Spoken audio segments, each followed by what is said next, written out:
La chronique sur la glace est une présentation de Captodor, hygiène du sport. Captodor, passe à l'action. Alors Mathieu, cette semaine, l'art de la glisse, super important, et également comment faire pour un peu battre l'adversaire en utilisant des feintes appropriées.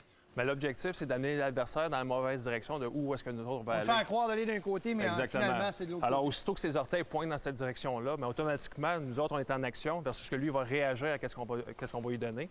Fait que là, on va créer une séparation, puis là, on va avoir de l'espace pour pouvoir faire un jeu, soit patiner dans une espace avec la rondelle, faire une passe, ainsi de suite. L'écart créé entre le poursuivant et le joueur qui est à la qui va récupérer la rondelle, c'est la clé. C'est là où tout se joue, finalement. Oui, puis c'est important de la maintenir par la suite.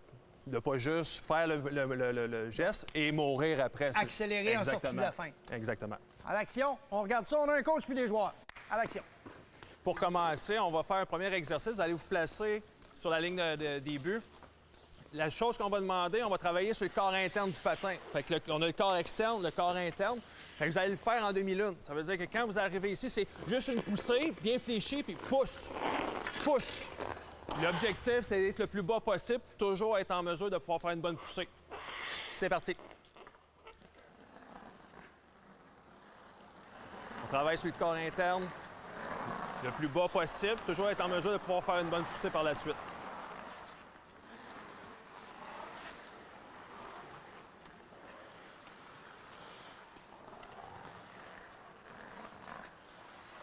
La position de la tête est extrêmement importante parce que si le joueur n'est pas en équilibre, l'axe central, c'est sa colonne vertébrale, sa tête. Alors, même en utilisant l'intérieur de ses corps, il doit absolument s'assurer d'avoir la tête bien placée et de rester bien appuyé sur ses jambes en équilibre. Donc, la flexion aussi au niveau des genoux est très importante. C'est très bien réussi par les jeunes joueurs ici pendant qu'on les regarde en action, là.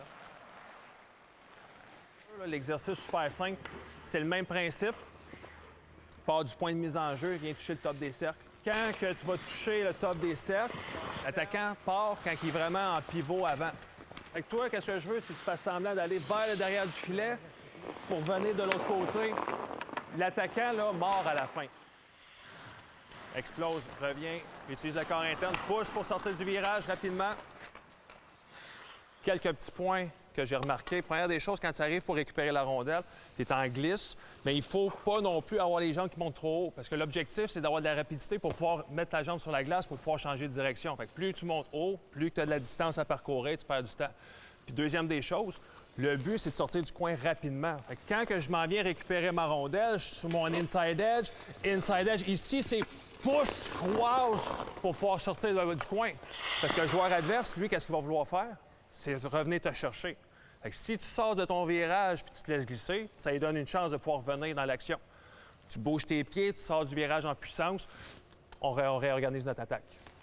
Alors Mathieu, c'est super important, ce que tu viens de mentionner, mais aussi pour les entraîneurs, que les entraîneurs comprennent bien que lorsqu'on fait une démonstration, il y a toujours exagération. On met l'accent sur un élément en particulier. C'est ce que tu viens de un peu cerner avec tes défenseurs pour s'assurer qu'ils comprennent bien que c'est une poursuite. Effectivement. Alors, il faut aller vite. Oui, parce que c'est ce type de patin-là, tu vas l'utiliser quand tu as un joueur qui a pris un bâton de distance de toi, que tu es capable de faire une séparation par un mouvement de changement de direction. Créer rapide. l'écart entre les deux. Exactement. Quand tu es prêt, c'est parti. Prends la vitesse, glisse, glisse, tourne rapidement, bouge tes pieds. Oui, parfait. Glisse, glisse, bouge tes pieds, sors de ton virage en puissance. Il faut éviter de freiner, il ne faut pas que la neige monte. Il faut être en glisse. Très bien fait, très bien fait. Prends la puissance après pour sortir.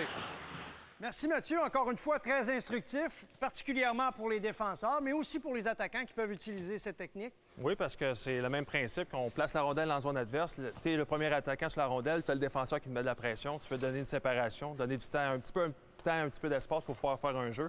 Fait que c'est le genre de patinage que tu vas pouvoir utiliser. Tu es toujours solide sur la glace, tu es capable de changer de direction rapidement versus juste utiliser mes épaules pour faire ma feinte.